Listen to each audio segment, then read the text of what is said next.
దేశవ్యాప్తంగా ఒకే రోజు 5 ఎయిమ్స్ ఆసుపత్రులను ప్రధాని నరేంద్ర మోదీ జాతికి అంకితం చేశారు. ఇందులో భాగంగా నిన్న గుంటూరు జిల్లా మంగళగిరిలో నిర్మించిన ఎయిమ్స్ను ప్రధాని నిన్న వర్చువల్గా ప్రారంభించారు. ఈ సందర్భంగా మంగళగిరి ఎయిమ్స్ను ప్రధాని జాతికి అంకితం చేశారు. మంగళగిరిలో నిర్మించిన all India institute of medical సైన్సెస్ను ప్రధాని మోదీ నిన్న వర్చువల్గా ప్రారంభించారు. ఈ ప్రతిష్టాత్మక వైద్య సంస్థను జాతికి అంకితం చేశారు. మంగళగిరి ఎయిమ్స్ ప్రారంభోత్సవంలో కేంద్ర మంత్రులు Pralhad Joshi, Bharati Pravin, AP governor justice Abdul Nazeer, AP వైద్య ఆరోగ్య శాఖ మంత్రి విడుదల రజని, బీజేపీ రాష్ట్ర అధ్యక్షురాలు దగ్గుబాటి పురంధరేశ్వరి కూడా పాల్గొన్నారు.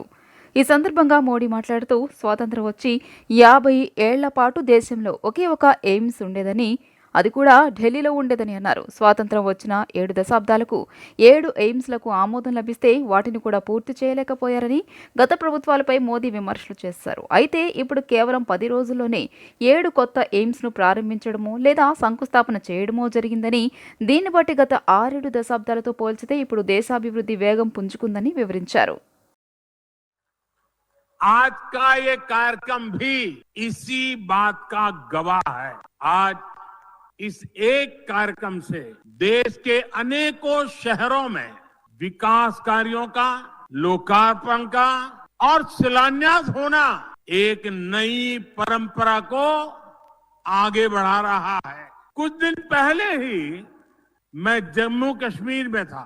वहां से मैंने IIT Bhilai, IIT Tirupati, triple IT DM Kurnool, IIM बोध गया, आईआईएम जम्मू, आईआईएम विशाखापट्टनम और आईआईएस कानपुर के कैंपस का एक साथ जम्मू से लोकार्पण किया था। और अब आज यहां राजकोट से AIIMS Rajkot, AIIMS Raebareli, AIIMS Mangalagiri, AIIMS Bathinda और एम्स कल्याणी का लोकार्पण हुआ है। 5 एम्स विकसित होता भारत ऐसे ही तेज गति से काम कर रहा है, काम पूरे कर रहा है। ఆంధ్రప్రదేశ్ అసెంబ్లీ ఎన్నికల నేపథ్యంలో మరోసారి విజయమే లక్ష్యంగా పావులు కదుపుతున్నారు వైసీపీ అధినేత ఏపీ సీఎం వైఎస్ జగన్. ఇప్పటికే అభ్యర్థుల జాబితాను ప్రకటిస్తూ వస్తున్న ఆయన గెలుపు గుర్రాలకే టికెట్లు ఇస్తూ వచ్చారు. ప్రజా వ్యతిరేకత ఉంటే ఆత్మీయులు సన్నిహితులకైనా టికెట్లు నిరాకరించారు. ఈ నేపథ్యంలో ఎన్నికలకు శ్రేణులను సమాయత్తం చేసేందుకు గాను జగన్ కీలక నిర్ణయం తీసుకున్నారు. ఈ నెల 27న కీలక సమావేశానికి పిలుపునిచ్చారు. ఏపీలో ఎన్నికల సమయం దగ్గర పడుతుండటంతో పార్టీలు తమ వ్యూహాలకు పదును పెడుతున్నాయి. వైసీపీ అధినేత వైఎస్ జగన్మోహన్ రెడ్డి ఎన్నికలకు శ్రేణులను సమాయత్తం చేస్తున్నారు. ఈ నెల 27న వైసీపీ కీలక సమావేశం జరగనుంది. అసెంబ్లీ ఎన్నికలకు ముఖ్య నేతలను సమాయత్తం చేసేందుకు వైసీపీ సమావేశాన్ని ఏర్పాటు చేసింది. ముఖ్యమంత్రి జగన్ అధ్యక్షతన తాడేపల్లి సీకే కన్వెన్షన్లో ఈ మీటింగ్ జరగనుంది. 175 అసెంబ్లీ నియోజకవర్గాల నుంచి నేతలు హాజరు కానున్నారు. సుమారు 2000కు పైగా మండల స్థాయి నేతలు ఈ సమావేశంలో పాల్గొనున్నారు. ఎన్నికల్లో వైనాట్ 175 లక్ష్యంగా నేతలకు సీఎం జగన్ దిశానిర్దేశం చేయనున్నారు. ప్రతి నియోజకవర్గంలో ప్రభుత్వం చేపట్టిన అభివృద్ధి ఫలాలను ప్రజలకు వివరించాలని నేతలకు సూచించనున్నారు. అసెంబ్లీ ఎన్నికల కోసం ఇప్పటికే సిద్ధం పేరుతో సభలు నిర్వహిస్తున్న సంగతి తెలిసిందే. మార్చి 3వ తేదీన మరో సిద్ధం సభ నిర్వహించేందుకు పార్టీ ఏర్పాట్లు కూడా చేసింది. ఈ నెల 27న మండల స్థాయి నేతలతో కీలక సమావేశాన్ని ఏర్పాటు చేసింది. అసెంబ్లీ ఎన్నికల్లో ప్రత్యర్థి పార్టీలు చేసే తప్పుడు ప్రచారాన్ని ఏ విధంగా తిప్పికొట్టాలో, ఎన్నికల విధులు ఎలా నిర్వర్తించాలనే విషయంపై ఈ సమావేశంలో శిక్షణ ఇస్తారని తెలుస్తోంది. ఈ నెల 27న ఉదయం 9:30 ఈ సమావేశం ప్రారంభం కానుంది. ఉదయం 10 గంటల సమయంలో సీఎం జగన్ రానున్నారు. పార్టీ నేతలతో ముఖ్యమంత్రి మాట్లాడనున్నారు. ముస్లిం పెద్దల కోరిక మేరకు వాంబే కాలనీలోని కబర్స్థాన్ అభివృద్ధి చేస్తున్నామని వెల్లంపల్లి శ్రీనివాసరావు స్పష్టం చేశారు. మైనార్టీలకు పెద్దపీట వేసిన ప్రభుత్వం జగన్ ప్రభుత్వం అని తెలిపారు. హాకర్స్ దగ్గర డబ్బులు దోచుకునే వ్యక్తి బోండా ఉమా అని వెల్లంపల్లి వ్యాఖ్యానించారు. అజిత్ సింగ్ నగర్ వాంబే కాలనీ వెళ్లే రోడ్డులో ఉన్న కబరస్థాన్ ఆవరణలో నిన్న షబే బరాత్ వేడుకలు ఘనంగా జరిగాయి. ఈ వేడుకలకు సెంట్రల్ నియోజకవర్గ వైఎస్ఆర్సీపీ సమన్వయకర్త వెల్లంపల్లి శ్రీనివాసరావు, ఎమ్మెల్సీ ఎండి రుహుల్లా పాల్గొన్నారు. ఈ సందర్భంగా జరిగిన అభివృద్ధి పనులలో భాగంగా నూతనంగా ఏర్పాటు చేసిన హై మాస్టర్ లైట్లు ప్రారంభించారు. ఈ సందర్భంగా వెల్లంపల్లి మాట్లాడుతూ పెద్దల కోరిక మేరకు ఖబరస్థాన్ అభివృద్ధి పరుస్తున్నట్లు తెలిపారు. మైనార్టీలకు పెద్దపీట వేసిన ప్రభుత్వం జగనన్న ప్రభుత్వం అని పేర్కొన్నారు. చట్టసభల్లో కూడా మైనారిటీలకు పెద్దపీట వేశారన్నారు. ఖబరస్థాన్ విషయంలో బోండా ఉమా రాజకీయం చేయడం సబబు కాదన్నారు. మైనారిటీలు జగనన్న ప్రభుత్వాన్ని మెచ్చుకుంటుంటే చూసి ఓర్వలేక బురద చల్లుతున్నారన్నారు. పచ్చ మీడియా తప్పుడు రాతలు మానుకోవాలన్నారు. మైనారిటీలపై దేశ ద్రోహం కేసు పెట్టిన వ్యక్తి చంద్రబాబు నాయుడు అని అన్నారు. బోండా ఉమా పనికిమాలిన మాటలు మానుకోవాలని హ్యాకర్స్ దగ్గర డబ్బులు దోచుకునే వ్యక్తి నేను కాదు, బోండా ఉమా అని అది ప్రజలందరికీ తెలుసన్నారు. ఈరోజు ఒక 4 రోజుల్లో దాని రూపురేఖలు మార్చి అందరికీ కూడా చక్కగా ఉండే విధంగా మైనార్టీలందరూ కూడా చక్కగా ఇక్కడికి వచ్చే విధంగా అన్ని విధాలు కూడా మా ఎమ్మెల్సీ రుహుల్లా గారు పనిచేశారు అని చెప్పని ప్రతి ఒక్క మైనార్టీలు మెచ్చుకుంటుంటే వాటిని చూసి తట్టుకోలేక స్థానికంగా ఉన్న టీడీపీ నేతలు బోండా ఉమా కానివ్వండి, అదేవిధంగా పచ్చ మీడియా కానివ్వండి, వీటి మీద కూడా తప్పుడు రాతలు రాయడం అనేది ఇది చాలా ఇబ్బందికరమైన పరిస్థితి. ఎందుకంటే ఒక మంచి కార్యక్రమాన్ని మీరు స్వాగతించుకోండి, వదిలేసేయండి అంతే తప్ప దాంట్లో తప్పులు చేసి ఏదో ఇక్కడ తప్పు జరుగుతుందని చెప్పని మీరు రుద్దడం అనేది ఇది సమంజసమైన పద్ధతి కాదు. చంద్రబాబు నాయుడు మైనార్టీలకు ఏం చేశాడో తెలుసు. మైనార్టీల మీద దేశద్రోహం కేసు పెట్టిన వ్యక్తి చంద్రబాబు నాయుడు. అదే మైనార్టీని పెద్దపేట వేసి ఆయన పక్కన డిప్యూటీ సీఎంగా కూర్చోబెట్టిన వ్యక్తి మా ముఖ్యమంత్రి జగన్మోహన్ రెడ్డి గారు. అట్లా ప్రతి ఒక్కటి కూడా మైనార్టీలకి మంచి అభివృద్ధి మార్గంలో నడిపిస్తున్న మా ముఖ్యమంత్రి గారికి అల్లా ఆశీస్సులు ఉండాలని మనస్ఫూర్తిగా కోరుకుంటూ ఈ కార్యక్రమంలో ఇంత చక్కగా నిర్వహించిన రుహుల్లా గారికి, వారికి సహకరించిన పెద్దలకి అందరికీ కూడా నా హృదయపూర్వక నమస్కారం. పనికిమాలినట్టు గోల్డ్ చెప్తారు. వాళ్ళు ఎమ్మెల్యేగా ఉన్నప్పుడు చేసుంటారని చెప్పి మేము కూడా చేస్తామని చెప్పి ఆలోచన చేస్తారు. నేను దేవుణ్ణి నమ్ముకున్న వ్యక్తిని. అటువంటి పనులు నేను చేయని అవసరమైతే నలుగురు సహాయం చేస్తా తప్ప రైతు బజార్లో స్టాల్స్ అమ్ముకున్నది ఎవరైతే నా మీద ఈరోజు మాట్లాడారో వాళ్ళే అమ్ముకునేవాళ్ళు. ఆఖరి దగ్గర డబ్బులు తీసుకునేది బోండా ఉమానే. ప్రతి పేదవాడి రక్తం పీల్చేది బోండా ఉమా. అర్థమైంది కదా. వాళ్ళు తప్ప నేను దేవుణ్ణి నమ్ముకున్న వ్యక్తిని. నలుగురికి సహాయం చేయాలని ఆలోచించిన మనస్తత్వం తప్ప ఇటువంటి రోడ్డు మీద మాట్లాడాలని. జనవరి 3వ తారీఖు ఇన్ఛార్జ్ ఇచ్చారు. అతను జనవరి 26వ తారీఖు పండుగ అయిన తర్వాత సెంట్రల్కి వచ్చారు. ఈ పనులు ఆల్రెడీ మనం డిసెంబర్ నుంచి స్టార్ట్ చేద్దామండి. దీనికి వెల్లంపల్లి గారి సంబంధం ఏంటండి? మీరు రాజకీయం బుద్ధి మార్చుకోండి. ఖబరస్థాన్లో వచ్చి శవాల దగ్గర ఖబరస్థాన్లో రాజకీయాలు చేయటండి. శవాల మీద రాజకీయాలు ఆపుకోండి దయచేసి. మీరు ఆపుకోవాలి. మీకు అసలు మా మైనార్టీకి వెల్లంపల్లి గారికి ఖబరస్థాన్కి పని ఏంటండి? అసలు ఏమన్నా మీకు జ్ఞానం ఉందండి?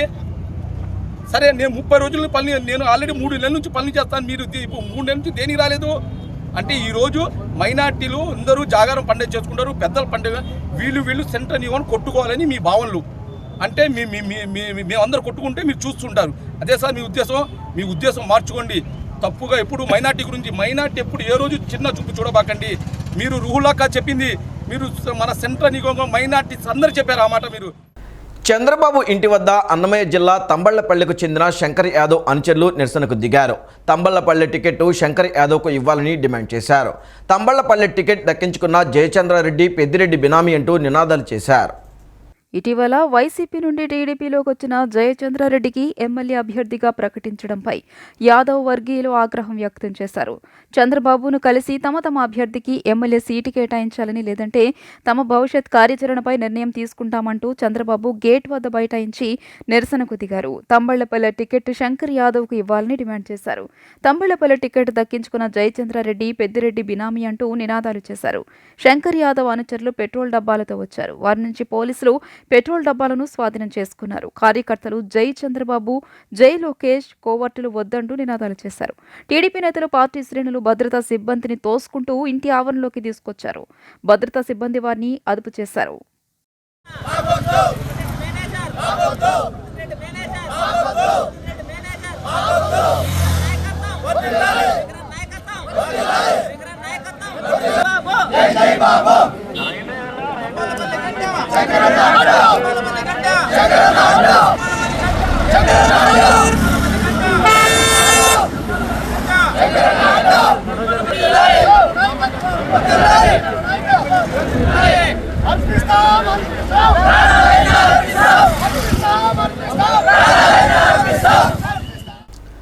రాబోయే కొద్ది రోజుల్లో తెలుగుదేశం పార్టీలో చేరి మైలవరం నియోజకవర్గంలో తెలుగుదేశం పార్టీతో కలిసి ప్రయాణం చేస్తానని ఎమ్మెల్యే వసంత కృష్ణప్రసాద్ తెలిపారు. తనతో పాటు మైలవరం నియోజకవర్గంలో వైసీపీలో పనిచేసిన వారితో మాట్లాడి టీడీపీలో నియోజకవర్గ అభివృద్ధి కోసం పనిచేస్తున్న వారితో కలిసి పనిచేసేలా అందరితో కలిసి ముందుకు వెళ్తానని తెలిపారు. తనకు ఎమ్మెల్యేగా 5 ఏళ్లు అవకాశం కల్పించిన నియోజకవర్గ ప్రజలకు ధన్యవాదాలు తెలిపారు. తన రాక వల్ల టీడీపీ నాయకులు కార్యకర్తలకు ఎటువంటి ఇబ్బంది లేకుండా ముందుకు వెళ్తానని చెప్పారు. తనకు దేవినేని ఉమామహేశ్వరరావుకు మధ్య ఎలాంటి ఆస్తి వివాదాలు లేవని, ఎవరు పార్టీకి వారు పనిచేయడం జరిగేదని, నేటి నుంచి ఇద్దరం కలిసి ఈ ప్రాంత అభివృద్ధికి కలిసికట్టుగా పనిచేస్తామని వసంత వెంకట కృష్ణప్రసాద్ స్పష్టం చేశారు. నేటి నుంచి మైలవరం నియోజకవర్గ తెలుగుదేశం పార్టీ ముఖ్య నాయకులను కలవనున్నట్లు వసంత కృష్ణప్రసాద్ తెలిపారు. రాబోయే కొద్ది రోజుల్లో తెలుగుదేశం పార్టీలో చేరి మైలవరం నియోజకవర్గంలో అట్లాగే మిగతా కూడా తెలుగుదేశం పార్టీతో ప్రయాణం చేస్తూ ఎవరైతే నాతో పాటు ఇంతకాలం మైలవరం నియోజకవర్గంలో వైఎస్ఆర్ కాంగ్రెస్ పార్టీలో పనిచేశారో, భావసారూప్యత కలిగి నా నాయకత్వంలో నియోజకవర్గ అభివృద్ధి కోసం ఎవరైతే శ్రమించారో వాళ్ళందరితో మాట్లాడి తెలుగుదేశం పార్టీలో చాలా సంవత్సరాల నుంచి ఆ పార్టీ అభివృద్ధి కోసం, నియోజకవర్గ అభివృద్ధి కోసం కలిసి పనిచేస్తున్నటువంటి సోదరులందరూ ఉన్నారు. వారితో భావసారూప్యత కలిగి వారి నాయకత్వంలో నాయకులు కావచ్చు, కార్యకర్తలు కావచ్చు, వారితో కలిసి వారి వెనక సాగేటట్టుగా, తెలుగుదేశం పార్టీ కార్యవర్గం వెనక నడిచేటట్టుగా నన్ను ఇష్టపడి నా పనితీరు నచ్చి ఉన్న నాయకులందరినీ కూడా కలుపుకొని రాబోయే రోజుల్లో అతి త్వరలో తెలుగుదేశం పార్టీలోకి చేరడానికి ముహూర్తం అదంతా నిర్ణయించుకొని పత్రికా సోదరుల ద్వారా తెలియజేస్తాను. తప్పకుండా నాకేమైతే శాసనసభ్యుడిగా 5 సంవత్సరాలు అవకాశం కల్పించిన నా మైలవరం నియోజకవర్గ ప్రజానీకానికి, అట్లాగే మైలవరం నియోజకవర్గ సమగ్రాభివృద్ధి కోసం నేను నిరంతరం పనిచేస్తానని, నా రాక వల్ల ఏ రకమైనటువంటి తెలుగుదేశం నాయకుల్లో కానీ కార్యకర్తల్లో కానీ గతం నుంచి పార్టీకి వెన్నుదన్నుగా నిలబడ్డ వారికి ఏ రకమైనటువంటి ఇబ్బంది కలగని రీతిలో అందరినీ కలుపుకొని వారిని ముందుండి వారితో పాటు కలిసి సాగుతానని. రాష్ట్ర భవిష్యత్ కోసం టీడీపీ జనసేన కూటమి అధికారంలోకి రావాలని రాష్ట్ర ప్రజలందరూ ఎదురు చూస్తున్నారని పెనమలూరు ఎమ్మెల్యే కొలుసు పార్థసారథి అన్నారు. చంద్రబాబు, పవన్ కళ్యాణ్ నేతృత్వంలో ఆంధ్రప్రదేశ్ రాష్ట్రం అభివృద్ధి చెందాలని ఆకాంక్షిస్తున్నట్లు తెలిపారు. తెలుగుదేశంలో పార్టీలోకి పెనమలూరు ఎమ్మెల్యే కొలుసు పార్థసారథి చేరుతున్న నేపథ్యంలో ఎన్టీఆర్ సర్కిల్ నుంచి ఉండవల్లి చంద్రబాబు నివాసం వరకు భారీ ర్యాలీ చేపట్టారు. అంతకుముందు ఎన్టీఆర్ సర్కిల్ వద్ద ఎన్టీఆర్ విగ్రహానికి కేసినేని చిన్ని, ఎమ్మెల్యే గద్దె రామ్మోహన్, బొప్పన భావకుమార్, తుమ్మల చంద్రశేఖర్, వల్లభనేని సత్యనారాయణతో కలిసి కొలుసు పార్థసారథి పూలమాలలు వేసి నివాళులు అర్పించారు. అనంతరం ఎమ్మెల్యే కొలుసు పార్థసారథి మాట్లాడుతూ కుల మతాలు అతీతంగా వర్గరహితంగా టీడీపీ జనసేన ప్రభుత్వం ఏర్పడాలని రాష్ట్ర ప్రజలంతా ఎదురు చూస్తున్నారని చెప్పారు. ప్రతి మనిషికి కూడా రాష్ట్ర ఆర్థిక దుస్థితి, ప్రబలుతున్న విధ్వంసకర పాలన పోవాలని జనమంతా ముక్త కంఠంతో కోరుకుంటున్నారని కొలుసు పార్థసారథి పేర్కొన్నారు. సారథి నాయకత్వంలో అన్ని నియోజకవర్గాల్లో టీడీపీ అభ్యర్థుల గెలుపుకు కృషి చేస్తానని బొప్పన భావకుమార్ స్పష్టం చేశారు. పార్థసారథి రాకతో వైసీపీ పార్టీకి గుండెల్లో దడ మొదలైందన్నారు. రాష్ట్ర వ్యాప్తంగా కులాలకి, మతాలకి అతీతంగా, వర్గరహితంగా అందరూ కూడా తెలుగుదేశం, జనసేన ప్రభుత్వం ఏర్పడాలని చెప్పేసి ఎదురు చూస్తూ ఉన్నారు. కారణం ఏమిటంటే ప్రతి మనిషికి కూడా ఈ రాష్ట్రంలో ఈ రాష్ట్ర ఆర్థిక దుస్థితి, రాష్ట్రంలో ప్రబలుతున్న విధ్వంసకర అరాచక పరిస్థితులు, వీటన్నిటినీ దృష్టిలో పెట్టుకుని రాష్ట్ర భవిష్యత్తు కోసం టీడీపీ జనసేన ప్రభుత్వం రావాలని చెప్పేసి చంద్రబాబు నాయుడు గారు, పవన్ కళ్యాణ్ గారి నాయకత్వంలో రాష్ట్ర అభివృద్ధి కోసం ప్రభుత్వం మారాలని చెప్పేసి భావిస్తూ ఉన్నారు. ఈరోజు భావకుమార్ గారు, నేను, ఖమ్మ కార్పొరేషన్ చైర్మన్ తుమ్మల చంద్రశేఖర్ గారు, మా ఉయ్యూరు మున్సిపల్ చైర్మన్ గారు, కంగిపాడు ఎంపీపీ గారు, అదేవిధంగా అనేక మంది ఎంపీటీసీలు, సర్పంచ్లు, మాజీ గ్రంథాలయ సంస్థ చైర్మన్ అందరం కూడా మరి చంద్రబాబు నాయుడు గారి నాయకత్వాన్ని బలపరుస్తూ తెలుగుదేశం పార్టీలో చేరుతా ఉన్నాం. ఈరోజు తెలుగుదేశం పార్టీలో చేరుతున్న సందర్భంగా మొట్టమొదటిసారిగా టికెట్ అనౌన్స్ చేసిన మా పార్థసారథి గారు, అట్లాగే యార్లగడ్డ వెంకటరావు, గద్దె రామ్మోహన్ గారు, వీళ్ళందరూ కూడా గెలుపుబాటులో ముందుకు నడుస్తూ వైసీపీ పార్టీకి దడదళ్లాడే పరిస్థితి తీసుకొచ్చే కారణం ముఖ్యంగా కూడా సారథి గారిని చెప్పుకోవాలి. ఈ సారథి గారి నాయకత్వంలో ఇక్కడ ఉన్న ప్రతి ఒక్కళ్ళు కూడా ఈ జిల్లా మొత్తం కూడా సీట్లు గెలవడానికి మేమంతా వాళ్ళకి వెన్నంటిగా ఉండి, ఇక్కడ ఇచ్చిన అభ్యర్థులకి వెన్నంటిగా ఉండి మేము ముందుకు నడుస్తామని తెలియజేస్తూ, పార్టీలో ఏ విషయం ఉన్నా అందరం కలిసే ముందుకు నడుస్తామని చెప్పి తెలియజేస్తాం. కుట్రపూరిత రాజకీయాలు నమ్మించి మోసం చేయడం చంద్రబాబు నైజమని, జీవిత చరమాకంలోనూ ఆయనలో ఎలాంటి మార్పు రాలేదని జనసేన విజయవాడ తూర్పు నియోజకవర్గ ఇన్ఛార్జ్ బత్తిన రాము విమర్శించారు. టీడీపీ జనసేన పొత్తులో భాగంగా తాజాగా ప్రకటించిన సీట్ల కేటాయింపుపై రాము అసహనం వ్యక్తం చేశారు. జనసేనకు కేవలం 24 సీట్లు మాత్రమే ప్రకటించడాన్ని జన సైనికులు జీర్ణించుకోలేకపోతున్నారని తెలిపారు. విజయవాడ ఆటోనగర్లోని తన కార్యాలయంలో జనసేన తూర్పు నియోజకవర్గ ఇన్ఛార్జ్ బత్తిన రాము నిన్న మీడియా సమావేశం నిర్వహించారు. సమావేశంలో ఆయన మాట్లాడుతూ జనసేనకు కేవలం 24 సీట్లు మాత్రమే ప్రకటించడాన్ని జన సైనికులు జీర్ణించుకోలేకపోతున్నారని, కాపులను బానిసలుగా చూసేలా చంద్రబాబు వ్యవహార శైలి ఉందని తేల్చి చెప్పారు. చంద్రబాబు కుటిల రాజకీయాలకు కాపు నేతలు బలవుతూనే ఉన్నారని విమర్శించారు. నాయకుడిగా ఎదుగుతున్న వంగవీటి రంగాను చంద్రబాబు అంతమొందించారని ఆరోపించారు. చిరంజీవిని ఇదే తరహాలో మోసం చేశారని, ప్రజారాజ్యం పార్టీని విలీనం చేసేంత వరకు బాబు నిద్రపోలేదన్నారు. కాపుల ఓట్ల కోసం మళ్లీ ఇప్పుడు పవన్ను వాడుకుంటున్నాడని గుర్తించాలన్నారు. 14 ఏళ్లు సీఎంగా చేసి రాష్ట్రానికి ఏ మేలు చేశాడో ధైర్యంగా చెప్పలేని వ్యక్తితో మనం ఎందుకు కలిసి వెళ్లాలని ప్రశ్నించారు. 2019 ఎన్నికల్లో జనసేన పార్టీ తరపున పోటీ చేసిన తాను విజయవాడ తూర్పు నియోజకవర్గంలో 31,000 ఓట్లు సాధించానని రాము వెల్లడించారు. తెనాలిలో ఓటు బ్యాంకు లేని జనసేనకు ఎందుకు సీటు కేటాయించారని, జనసేన బలం ఉన్న విజయవాడ తూర్పుకు ఎందుకు ఇవ్వలేదని సూటిగా ప్రశ్నించారు. కేవలం ఓడిపోయే ప్రాంతాల్లో మాత్రమే జనసేనకు కుట్రపూరితంగా చంద్రబాబు సీట్లు కేటాయించారని ఆగ్రహం వ్యక్తం చేశారు. ఒక వ్యక్తి మంచి ఆలోచన చేస్తే ఇంకో వ్యక్తి అంతర్లీనంగా దుర్బుద్ధి ఆలోచన పెట్టుకుని ఒక పార్టీని ఎలా భూస్థాపితం చేయాలనే ఉద్దేశంతో ఈ యొక్క సీట్ల ప్రకటన ప్రకటించినట్టుగా అనిపిస్తుంది మాకు. దీన్ని మేము చాలా తీవ్రంగా ఖండిస్తున్నాం. గతంలో చూసుకుంటే ఒకసారి చంద్రబాబు నాయుడు గారి ఈ యొక్క దుర్బుద్ధి ఎప్పుడు కూడా ఆయన సమయం వచ్చినప్పుడు కూడా బయటపడతా ఉంటుంది.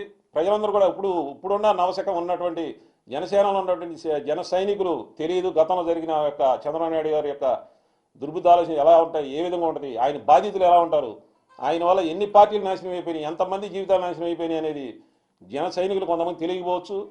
మేము పవన్ కళ్యాణ్ గారు చెప్పిన మాటలు పయనిస్తూ జనసేనకి రావాల్సిన కోట ఏదైతే ఉందో జనసేన అని చెప్పినటువంటి గౌరవప్రదమైన స్కోర్ తీసుకుందాం. మనమందరం కూడా టీడీపీ పార్టీతో వెనకమాల వెళ్ళట్లేదు, టీడీపీ పార్టీ పక్కన నడుస్తున్నామని చెప్పి ఆయన చెప్పినటువంటి మాట ఏదైతే ఉందో, అలాగే అధికారాన్ని మనం షేర్ చేసుకోబోతున్నటువంటి డయాస్ మీద చెప్పినటువంటి మాటలు ఏదైతే ఉన్నాయో వాటికి అనుకూలంగా మేమందరం కూడా పయనిస్తూ మాకు రావాల్సినటువంటి గౌరవప్రదమైన స్కోర్ని టీడీపీ వారు రాకపోతే మాకు ఇటువంటి గతంలో జరిగిన చంద్రబాబు నాయుడు గారు చేసిన ఇన్సిడెంట్లన్నీ కూడా గుర్తుకొస్తున్నాయి. 2009లో ఇదే విధంగా ప్రజారాజ్యం పార్టీని ఏ విధంగా భూస్థాపితం చేశారో ఆ రోజు ఈనాడు పేపర్లో జెండా పీకేద్దాం అనే ప్రకటన ద్వారా పార్టీని అతంపాతాలను తొక్కేయాలని చెప్పి చంద్రబాబు నాయుడు గారు చేసిన దుర్బుద్ధి ఆలోచనే ఈనాడు రూపంలో వచ్చింది. ఎటువంటి ప్రకటన చేయకుండా ఏమీ లేకుండానే జెండా పీకేద్దాం అనే పెద్ద టైటిల్ తోటి ఆ రోజు ఈనాడు పేపర్లో రావడం, దాన్ని ప్రజల్లో సెన్సేషనల్ న్యూస్గా తీసుకెళ్లి పార్టీని ఎదగనీయకుండా చేసి. ఈ వార్తలు ఇంతటితో సమాప్తం. నమస్కారం.